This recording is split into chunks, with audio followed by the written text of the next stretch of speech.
Hey, what's going on, everybody? It's Gains, and as you can see, I finally got me a PS5. It was a long battle with the bots, and we finally pulled it out and got us one. I actually got this maybe about 2, 3 weeks ago, but I want to take a little time with it. So this video is really just going to be some things that I like about it and some things that I don't like so far. So stay tuned. Let's get into it.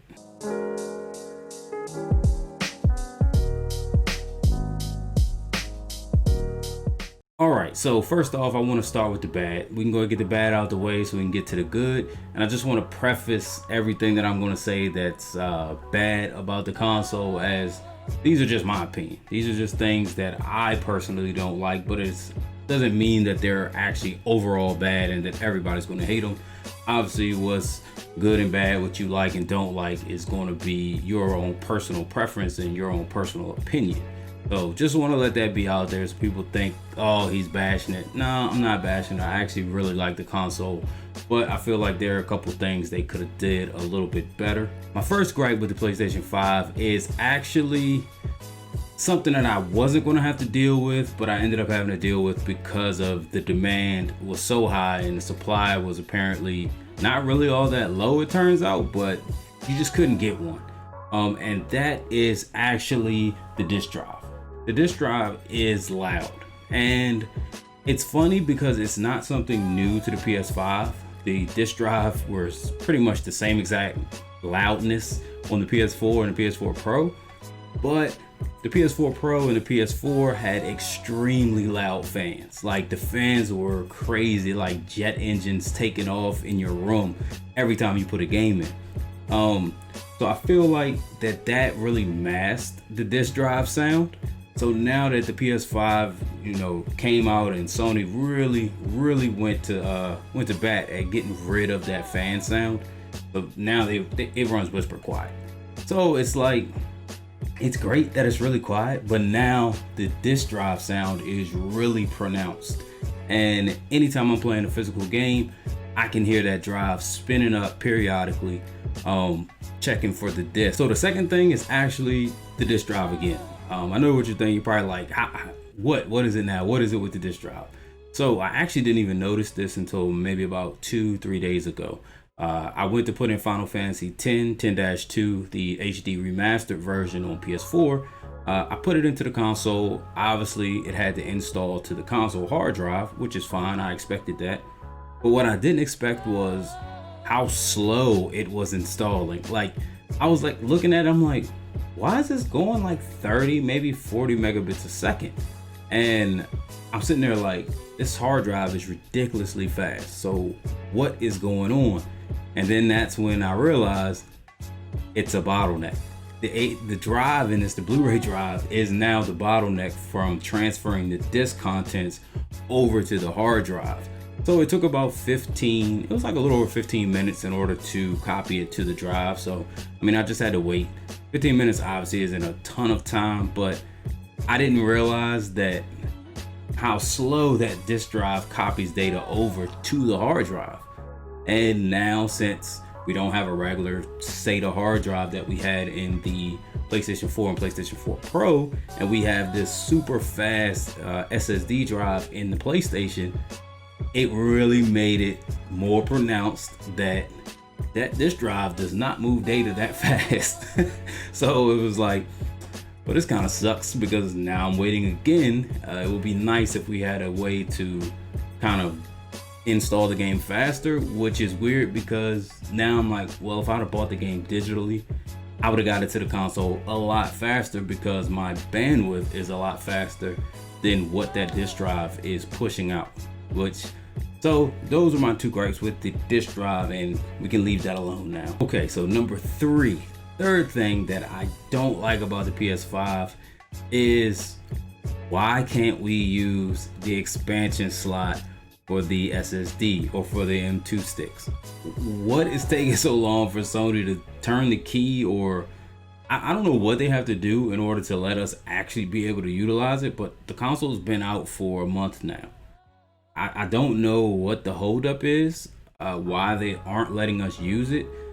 I believe there's M2 sticks out now that's actually as fast as the drive in it, and I know Sony was saying that they wanted you to put in a stick that was just as fast or faster than the proprietary drive in the PlayStation 5, you know, to make sure there's no degradation when you're playing the games from the console. Like if you can play, they want you to be able to play from that stick, so that way if it's faster or just as fast, you won't have, you know, any less of a gameplay experience.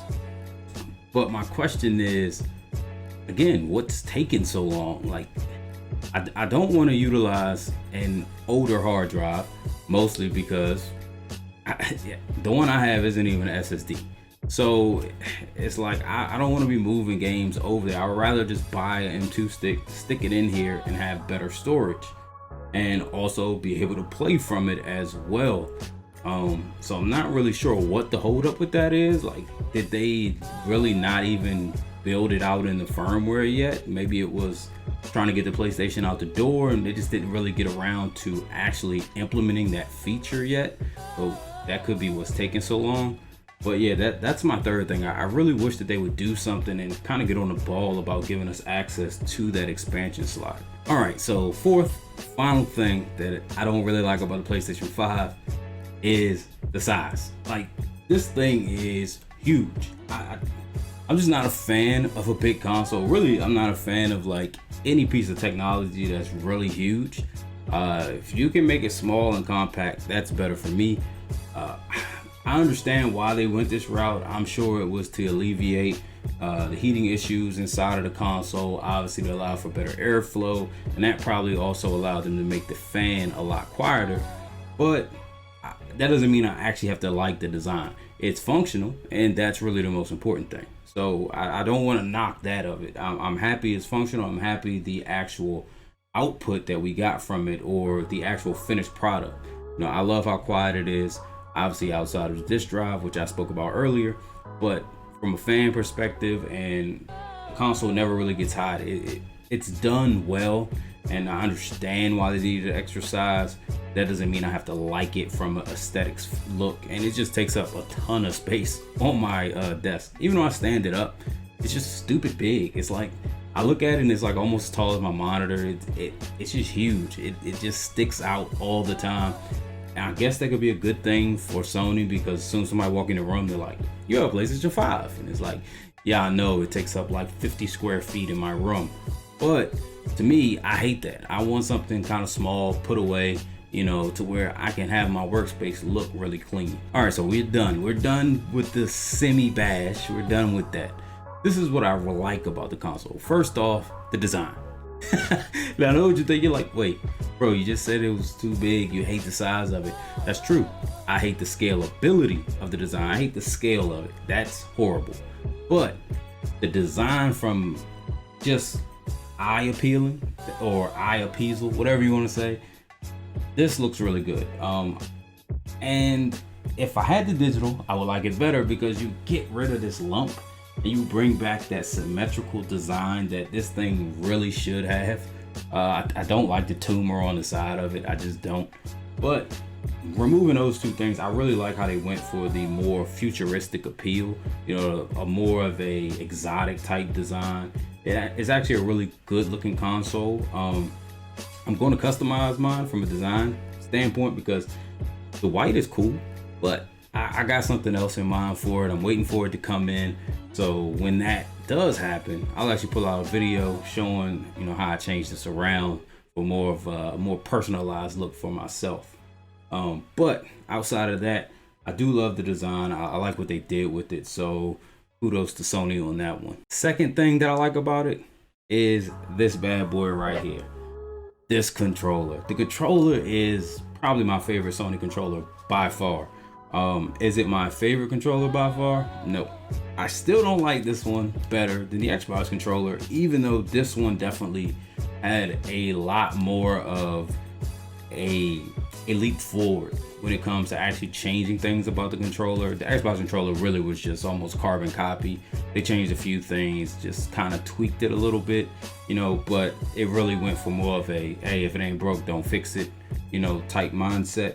This, they actually did, you know, some nice things with it. It feels better in the hand. It feels more hefty in the hand, which I know some people may like things that's really light when it comes to technology. Me, I really like it to have a good weight to it. That weight makes me think that the design is good, but also it's built to last. Like anytime I feel something that's really light, I'm just like, man, if I drop this, it's gonna break, or this isn't gonna hold up to like those times where you get really frustrated and you just try to snap it in half in your hands, and then you realize this controller's like $80. Like, lay off of it. We're not breaking it today. But I really love this controller.